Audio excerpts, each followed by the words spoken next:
All right, I'm here with, Eprom. and you're from? I'm from Portland. Portland, Oregon. Awesome. I'm glad to be with you here today. So what's kind of like the inspiration for doing an audiovisual set? Well, I was touring with G. Jones, and he's got this audiovisual set, and he kind of taught me the ropes of how he does the whole synchronized AV thing. Mm-hmm. And I sort of, cribbed the technical side of that, and content-wise created all my own stuff for my show. So we time code everything, so every song has its corresponding visual, and I've been doing that for like 5 years now.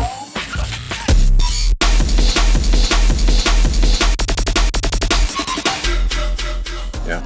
So what kind of equipment do you work with?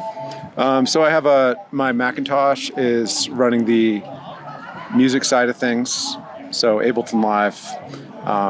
Then I have a drum machine, Erica Synth's drum machine. Mm-hmm. And then I have just a MIDI controller that's like a DJ Tech Tools MIDI fighter. And on the visual side, I have a PC running Resolume and a camera that's a Kinect camera that's like a 3D depth mapping sensor. Yes. So it can create a 3D image of myself and show that on the screen behind me, and we can do all these sort of manipulations to my image in 3D space. Dude, yeah. I saw that last year you did a set at the Caverns with G. Jones. It was a very amazing set. You're doing that again in 2 weeks, right?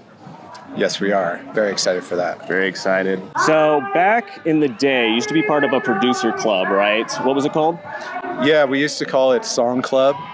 And this was when I lived in San Francisco. And my roommate was Mr. Projectile.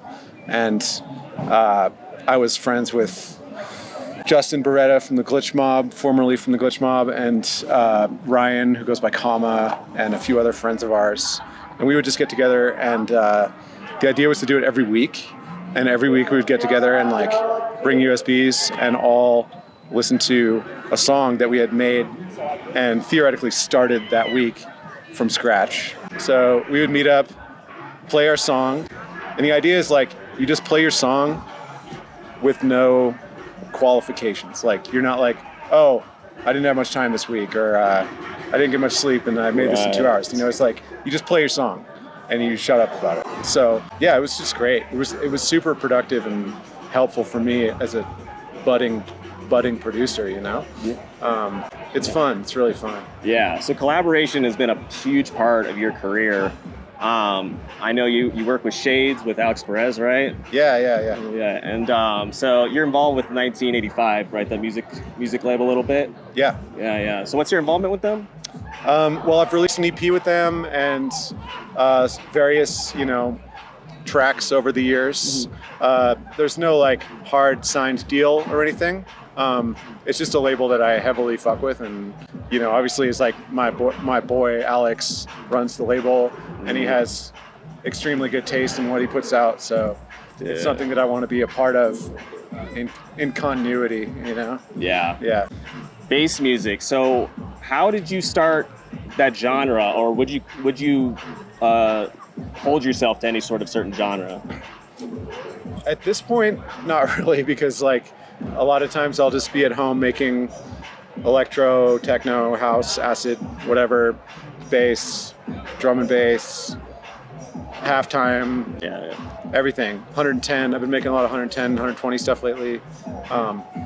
But at the time when I started, I branched off from drum and bass, and I was like just getting tired of making drum and bass when I was 24, 25, and I like just wanted to see what I could do with like alternate tempos, and I was hearing DJs like Ooh-Ah and Gaslight Killer and like these guys who are just playing like crazy beat stuff, and I was like, that's awesome, and like loved the sort of LA beat scene sound and loved the like Bay Area like trippy bass psychedelic stuff, and I was just like, what can I do to like cross-pollinate these things and come up with my own take on it?